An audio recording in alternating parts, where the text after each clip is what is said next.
there is no room for hope on Good Friday. There's only grief, darkness, and death.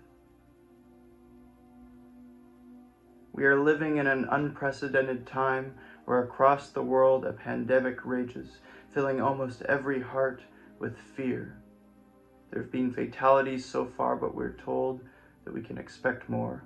We can't see the end from the beginning. We don't know what will come next.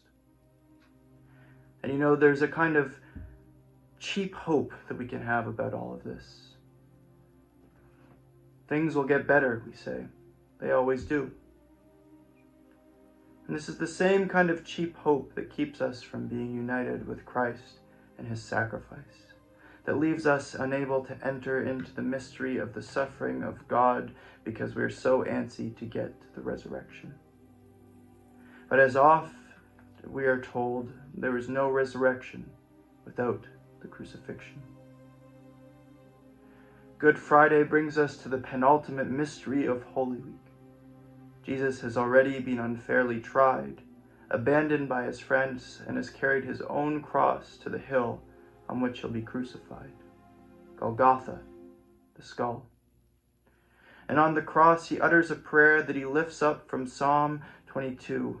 And in this great Davidic psalm, Jesus finds his own voice as the God-man hanging naked and alone, utterly humiliated before the world. My God, why have you forsaken me?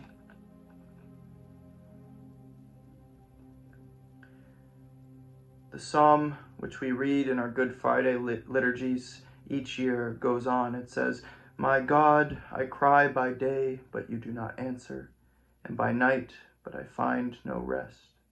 Yet you are holy, enthroned on the praises of Israel.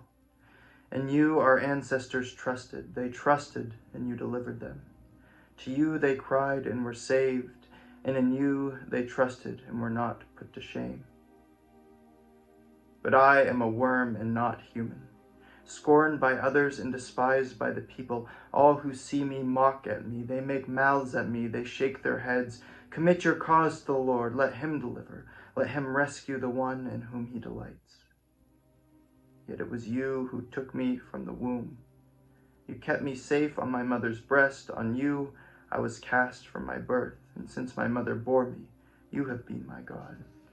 Do not be far from me, for trouble is near, and there is no one to help.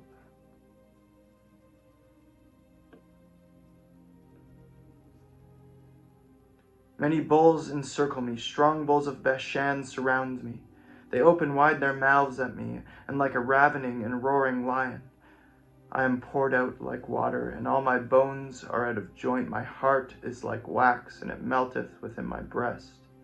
My mouth is dried up like a potsherd, and my tongue sticks to my jaws. You lay me in the dust of death. For dogs are all around me, a company of evildoers encircles me. My hands and feet have shriveled, and I can count all my bones. They stare and gloat over me. They divide my clothes among themselves, and for my clothing they cast lots. But you, O Lord, do not be far away. O my help, come quickly to my aid. Deliver my soul from the sword, and my life from the power of the dog. Save me from the mouth of the lion. With these words, we see the crucifixion of the Lamb slain before the foundation of the world, instantiated in time. We see the irony of the Messiah, the one who came to save, now without a Savior. And the visceral imagery gives us a glimpse of the horror of that day. And our knowledge of Christ as God incarnate teaches us that this is not just any innocent man, but God in the flesh, left exposed and undone. George MacDonald compares the struggle of Gethsemane with that Jesus faced on the cross, and he suggests that while the Father was tangibly present in the garden, on the cross Christ was left to drink the cup of the Father's will and torture. MacDonald says, in the sickness of this agony, the will of Jesus arises perfect at last, and of itself unsupported now declares, a naked consciousness of misery hung in the waste darkness of the universe, declares for God in defiance of pain, of death, of apathy, of self, of negation, of the blackness within and around it, calls aloud upon the banished God. Jesus' cry, my God, why have you forsaken me?" goes out to a God who has hidden himself, a God whom MacDonald calls the vanished God.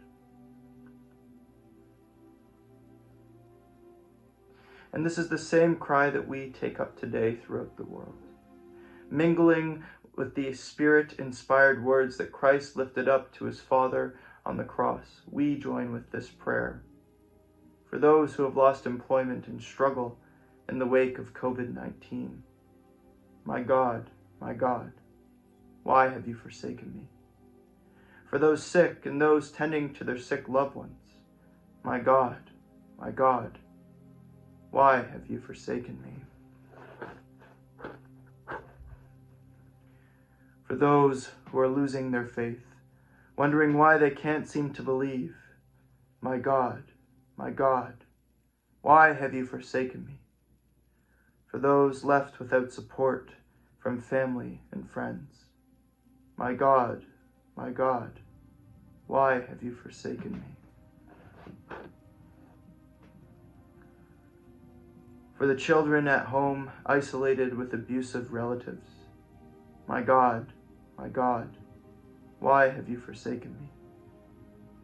For the lonely whom no one has called and for whom no one cares, my God, why have you forsaken me? For those who are heading into the darkness of death, my God, why have you forsaken me? All of us have uttered these words before.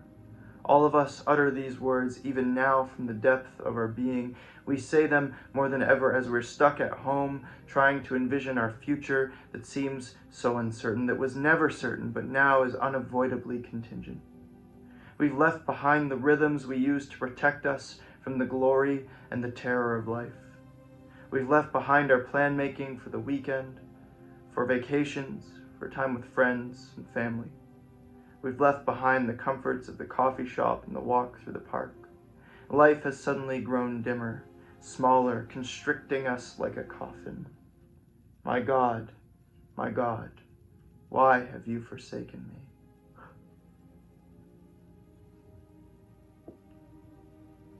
There is no hope. There is nothing. There is darkness. And Jesus looks out from the cross at the faces of those who scorn him, at his grieving mother, at the absences left by his disciples, his friends. The one over whom the Father had spoken, "This is my Son, the beloved, in whom I am well pleased," is now alone. And there is no comfort even from God. Christ cries out, the earth quakes, the sky is darkened, and the veil in the temple is torn in two, and silence. We're still here praying, alone. My God, why have you forsaken me? We are conscious of only ourselves in the darkness of life. My God, why have you forsaken me? All has been lost. My God, why have you forsaken me?